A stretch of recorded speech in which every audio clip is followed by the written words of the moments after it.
Raffinato, stravagante, vivace, tutto questo e molto altro è il nuovo Supernova Tarot di Federico Salis. Il suo stile inconfondibile con personaggi eccentrici, richiami pop, geometrie taglienti e una palette di colori vivaci riesce a portare una ventata di freschezza e originalità alla struttura classica dei tarocchi. Il risultato è un mazzo d'autore ricco di dettagli e riferimenti grafici per arricchire le vostre letture.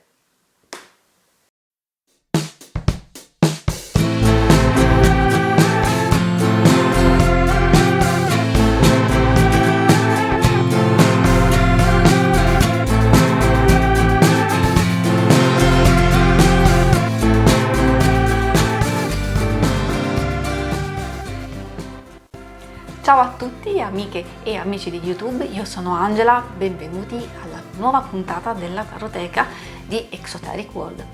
Prima di cominciare vi ricordo che cliccando in alto a destra troverete la playlist con tutti gli episodi precedenti e che subito dopo l'analisi degli arcani maggiori ci sarà uno slideshow in cui li mostrerò tutti e 22 a tutto schermo in modo da darvi l'opportunità di apprezzarli ulteriormente, magari facendo degli screenshot dei vostri preferiti.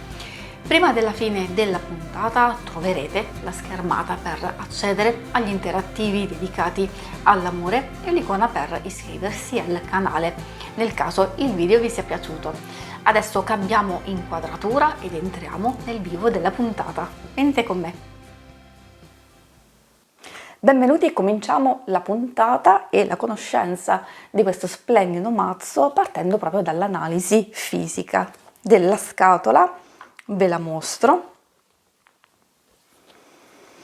bellissima e ben curata. Troviamo ovviamente il titolo, il nome dell'artista Federico Salis. Questo è un mazzo che è stato stampato nel gennaio 2024 e ovviamente all'interno troveremo anche il libretto a cura di Alice Mastroleo. Dicevo ben curato perché possiamo già notare questa figura regale, questa che sembra essere effettivamente una maschera incoronata da queste due mani con i guanti rossi. Ritroviamo sempre queste due mani all'interno. Ecco che vi dicevo che è molto ben curata, molto resistente, quindi io direi che è proprio una confezione da vetrina per essere mostrata. E quindi poi all'interno troviamo il nostro mazzo con 78 carte.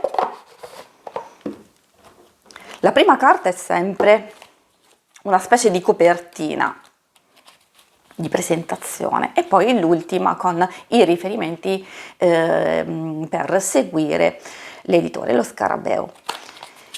Per darvi un'idea della grandezza di tutto l'intero mazzo e anche delle carte stesse, ogni singola carta misura 7 cm per 12 e l'intero mazzo 3,4, abbastanza maneggevole. La finitura è lucida, come potete vedere. Sono un po' scivolose effettivamente, però meglio perché il mescolamento viene facilitato. Ovviamente vedremo meglio nel dettaglio le varie carte e adesso ci dedichiamo un po' al libretto dove effettivamente per la prima volta probabilmente lo Scarabeo ha deciso di dedicare la stessa identica sequenza e grandezza di indicazioni che di solito dedica alla parte inglese anche in italiano, quindi troviamo 4 lingue: inglese, italiano, spagnolo e portoghese, è vero un po' meno spagnolo e portoghese, invece abbastanza esaustivo la parte inglese, come dicevo anche quella italiana, dove partiamo con una piccola introduzione del Supernova Tarot, qualche indicazione per leggere i tarocchi, un metodo di stesa creato proprio per questo mazzo, molto interessante, proprio per facilitare, esplorare e fare emergere una versione più luminosa di noi stessi. E poi la cosa molto positiva è che si trovano le indicazioni degli arcani maggiori al dritto con delle parole chiave, quindi una piccola spiegazione, e anche al rovescio, quindi per tutti gli arcani maggiori. Ma la cosa fighissima che mi è piaciuta vedere è che c'è uno sguardo ai simboli usati dall'artista. Spesso è difficile vedere anche come effettivamente l'artista e i vari simboli che ha inserito nei vari arcani, e quindi qui c'è una piccola spiegazione proprio su questi simboli, molto molto interessante. Proprio che può aiutare anche a capire e comprendere meglio l'idea e la concezione dell'artista stesso, e quindi anche aiutarci nell'interpretazione. Per gli arcani minori non troviamo le parole chiave, ma troviamo comunque una piccola spiegazione e interpretazione che ci aiuta a comprendere i vari arcani minori, e quindi qui abbiamo proprio la spiegazione dei 4 gruppi. Ok, adesso partiamo e vediamo proprio la conoscenza di tutti gli arcani, e partiamo con gli arcani maggiori. Eccoci di fronte ai primi 22 arcani maggiori. Per chi non lo sapesse, ovviamente il mazzo è di 78 carte, 22 sono maggiori, 56 sono minori, e li vedremo in seguito. Una cosa che volevo dire prima di affrontare gli arcani maggiori è proprio sulla grafica della carta, delle varie carte, e la struttura, cioè dove potete vedere c'è tanto bianco effettivamente, e ci sta proprio per andare ad esaltare maggiormente i vari personaggi che sono inseriti nelle varie carte, proprio perché la grafica è così intensa, forte, di colori, direi che è proprio un bel contrasto. Una cosa importante è che in basso, in ogni carta, troviamo l'indicazione del numero dell'arcano, il nome, in questo caso abbiamo il matto, e poi c'è il riferimento astrologico, ovviamente dei pianeti, dei segni zodiacali, insomma, eccetera, cosa che invece non troviamo e non troveremo negli arcani minori, dove c'è solo il nome, insomma il titolo della carta. Un piccolo sguardo al retro, molto affascinante, bello, ricco e complesso, ovviamente reversibile, quindi non ci accorgeremo assolutamente se le carte sono al rovescio. Direi un design abbastanza complesso perché come potete vedere ci sono queste stelle giganti, anche insomma questo sfondo con queste stelle, queste mani, queste maschere, ovviamente, che riprendono, diciamo, secondo me, proprio la parte della nostra scatolina, e lo vedremo anche ovviamente nel mazzo, nelle altre carte. Eccolo qui, ve lo mostro ancora bene, e possiamo andare avanti. I primi 22 arcani maggiori, ovviamente ricordo che questo è un mazzo di matrice Waite-Smith, che si differenzia dai marsigliesi perché sono tutti raffigurati, quindi anche gli arcani minori, e poi troviamo ovviamente l'arcano della forza al numero 8 e l'arcano della giustizia al numero 11, cosa che nei marsigliesi ovviamente sono invertiti. Questo dico per chi si trova per la prima volta a conoscere i tarocchi, e quindi una piccola chicca e differenza. Allora, io vi ricordo che subito dopo trovate lo slideshow per osservarli uno per uno e quindi poterli apprezzare meglio. Se vi dovesse piacere questo mazzo, vi ricordo anche che in descrizione trovate i link per acquistarlo. È bellissimo, molto complesso e non voglio soffermarmi troppo perché effettivamente sarebbe una puntata che durerebbe ore, ore e ore.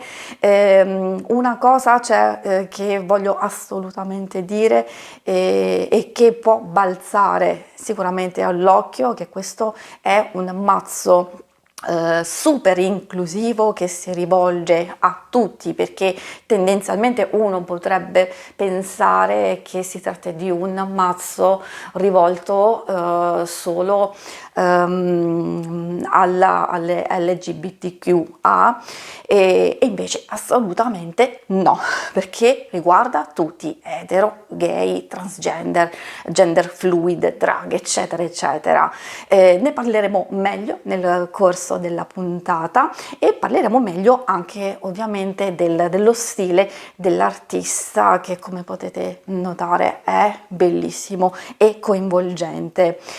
Giusto qualche chicca per mostrarvi anche quelle che sono le carte che mi hanno attirato di più, mi sono proprio, diciamo, piaciute. A me piacciono tutte onestamente, però possiamo non notare questa ruota, quindi la ruota di fortuna che richiama ok al prezzo è giusto. Molti di voi conosceranno questa famosa trasmissione del passato, e bellissima, proprio incita a girare questa ruota perché siamo proprio noi artefici della nostra fortuna, e quindi è proprio un invito prezioso a crederci, non solo ovviamente, ma anche a provarci. Poi c'è la forza, anche il carro stesso, che ovviamente il carro ci parla proprio di diventare un tutt'uno con il nostro mezzo, i nostri strumenti a disposizione, e quindi prendere il controllo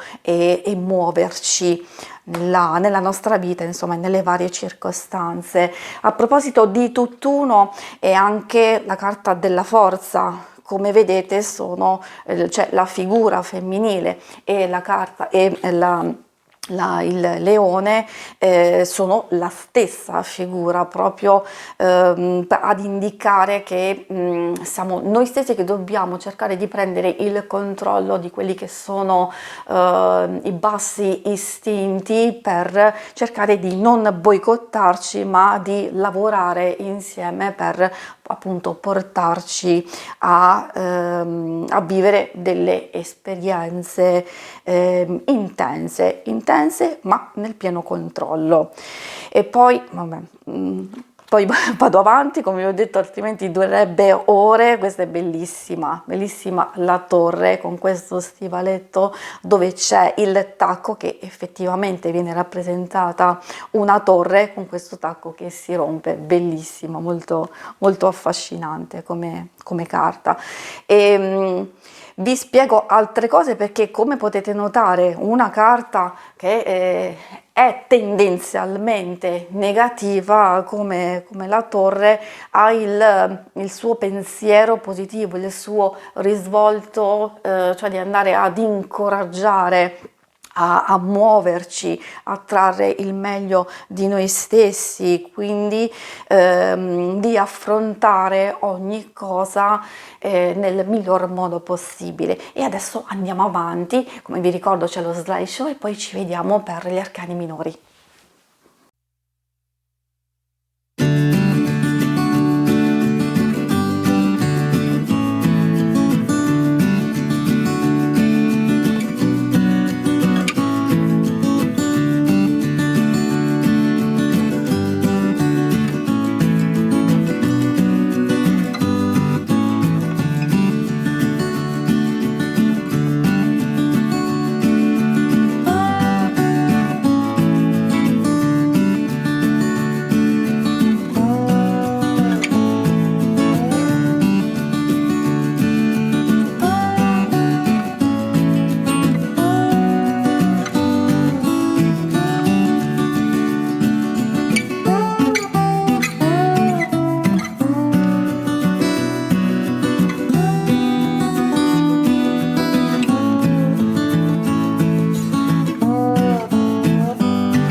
Eccoci di fronte al primo gruppo di arcani minori, quello delle coppe, elemento acqua. Lo possiamo ritrovare proprio nel colore, tendenzialmente proprio in tutte le carte, di questo celeste molto particolare e anche del verde acqua. Io lo chiamerei verde acqua perché è anche associato alle emozioni, al chakra del cuore effettivamente, e quindi elemento che si riferisce ai sentimenti, alla nostra interiorità.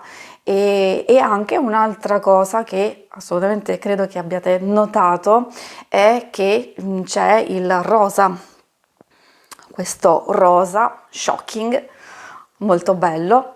Dico questo e lo sottolineo proprio il lato dei colori perché troveremo anche negli altri arcani minori diciamo tendenzialmente una o più colori in evidenza, e quindi qui troviamo questo blu, verde, acqua e rosa proprio a identificare insomma questo gruppo di arcani.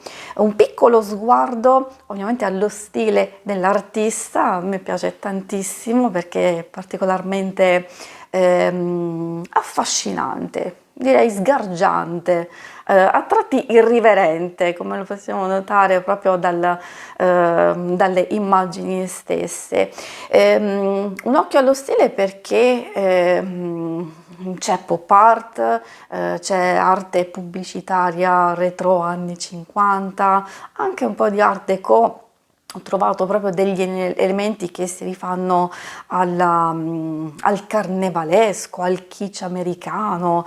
I motivi sono molto forti, quindi abbiamo visto questi colori molto accesi, e anche qualcosa di geometrico, infatti lo troviamo proprio negli sfondi, anche in alcuni elementi. Ecco, potete fermare il video per osservare meglio queste carte e noi ci vediamo per il prossimo gruppo. Eccoci di fronte al secondo gruppo, quello dei pentacoli, legato all'elemento terra.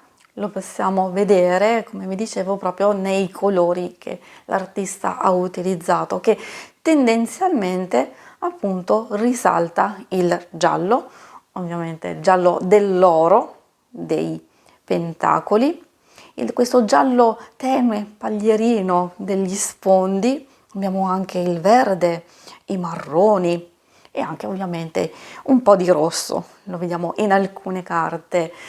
Qui ovviamente come gruppo di arcani minori abbiamo i 10 numerali, le carte di corte, quindi dall'asso alla 10, e poi le 4 carte di corte, il paggio o il fante, il cavaliere, la regina e il re. Potete fermare il video in questo momento così per visionarli, e ovviamente una cosa che ho notato che ogni singola carta in realtà fa tantissimo riferimento alla tradizione classica nelle posizioni, anche nella disposizione, diciamo, non solo dei personaggi, ma diciamo anche in tantissimi aspetti e richiami. È ovvio che il tutto è stato reinterpretato ovviamente nella chiave artistica dell'artista, quindi tutta questa ricchezza di dettagli che richiamano, come vi dicevo, alla cultura pop, con questi personaggi glamour o anche del carnevale, a volte anche un po' cowboy, pin-up, ballerini. Io ho trovato anche nei cavalieri soprattutto questi richiami, mi sembra una giostra effettivamente, diciamo, molto molto carino, molto simpatico, anche irriverente. Adesso, come vi dicevo, potete fermare il video per vederli meglio e ci vediamo con il prossimo gruppo. Eccoci di fronte al terzo gruppo di arcani minori. Qui ci troviamo di fronte ai bastoni, trovate 10 numerali e le carte di corte. Da notare il colore e i colori predominanti, perché questo è un seme legato al fuoco e troviamo proprio il giallo, l'arancio, il rosso. Dico questo per soprattutto quelle persone che magari tendono ad usare nelle proprie letture il valore simbolico proprio legato ai colori, e che quindi magari in una stesa si può notare la predominanza di semi di bastoni oppure di coppe, spade, eccetera, e quindi può aiutare ulteriormente nell'interpretazione, cosa che riguarda la predominanza ma anche la mancanza. Questo è un piccolo suggerimento. Parlando di questo gruppo, volevo farvi notare quello che già avevo accennato precedentemente, proprio sulla vicinanza, comunque sull'ispirazione ovviamente a quella che è la tradizione Waite Smith. Ad esempio, qui abbiamo il 3 di bastoni e quindi potete notare effettivamente bene o male la somiglianza nella predisposizione proprio del nostro personaggio, che effettivamente sembra essere qui realmente un marinaio, visto che sta guardando l'orizzonte con questo mare, queste barchette appunto in attesa. Lo troviamo anche nel 9 di bastoni, forse qui ancora meglio, poverino questo personaggio che è stato comunque travolto da una battaglia, quindi è in vigilante attesa e anche riposo. E poi potete vedere anche la regina, effettivamente qui è molto bella, affascinante, con il bastone e il suo girasole. Quindi di riferimenti effettivamente alla tradizione ci sono assolutamente, magari in qualche carta qualche piccola differenza, ad esempio qui nelle 5 di bastoni, dove questa atmosfera conflittuale di questi individui con i bastoni, in cui invece troviamo semplicemente solo i bastoni. Però il concetto è lo stesso, dà comunque l'idea del conflitto. E una cosa ve la devo mostrare assolutamente, proprio sul riferimento ai bastoni della tradizione napoletana, quindi delle carte napoletane. Ho preso una piccola carta per farvi vedere proprio questa cosa che ho notato, e ovviamente qui è rappresentata in modo splendido. Piccola considerazione, e adesso andiamo a concludere il nostro viaggio con l'ultimo gruppo, quello delle spade. Eccoci di fronte all'ultimo gruppo, quello delle spade, elemento aria, lo possiamo vedere anche nei colori che troviamo proprio in quasi tutte le carte, almeno quelli dominanti del blu scuro, del grigio, anche del nero, ovviamente. Siamo nel mondo dei pensieri, delle tensioni, delle preoccupazioni, delle ossessioni che ci attanagliano. Un mondo abbastanza particolare, questo è vero, però come vi dicevo, siccome questo è un mazzo che ci aiuta ad esplorare e ad accogliere le varie caratteristiche ed esperienze dell'essere umano, però visto in una chiave moderna, in una chiave gioiosa, giocosa, quindi anche in alcune carte, quelle che sono le più complesse, difficili e dolorose, ci invitano comunque a scoprire, a capire che c'è una via d'uscita, che c'è qualcosa che possiamo migliorare. Esempio, ve lo mostro proprio nella carta di una delle carte più dolorose, effettivamente, come questo poveretto trafitto da 10 spade. Se ci fate caso, nello sfondo sta, diciamo, uscendo dall'orizzonte questo sole, quindi vuol dire che c'è uno spiraglio, c'è un miglioramento, c'è una specie di incoraggiamento a trovare e uscire, trovare una soluzione e quindi uscire da una situazione di conflitto, di disagio o di dolore. Ci sono tantissime cose effettivamente da dire, addirittura non esagero, ci si potrebbe soffermare ore e ore su ogni singola carta. Credo di aver detto le cose principali proprio per farvi capire che è un mazzo assolutamente da avere, non solo in collezione proprio per la bellezza, per l'aspetto artistico, ma proprio da essere utilizzato nelle nostre letture. È un mazzo adatto principalmente a chi già ha una certa esperienza, quindi non proprio adattissimo ai principianti.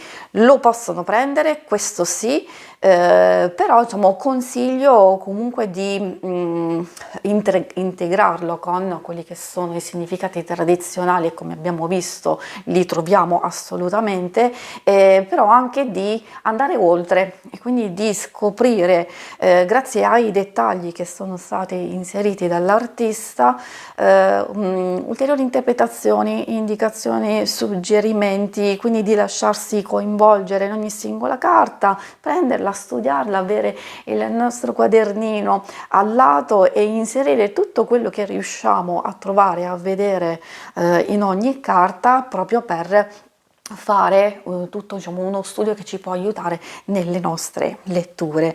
Quindi ricchezza, tantissime cose che ci possono aiutare. Può essere un mazzo quindi utilizzato da solo, insieme magari anche ad altri o anche agli oracoli, e come abbiamo visto nel libretto c'è una bellissima stesa da poter utilizzare, però ovviamente si possono utilizzare tutti i metodi che si conoscono, quindi anche di andare ad esplorarne altri. Si conclude qui la lettura, vi ringrazio, si conclude qui ovviamente, diciamo, la lettura, la visione di questo mazzo, e se vi dovesse piacere vi ricordo che in descrizione trovate il link per acquistarlo e noi ci vediamo alle prossime puntate. Grazie!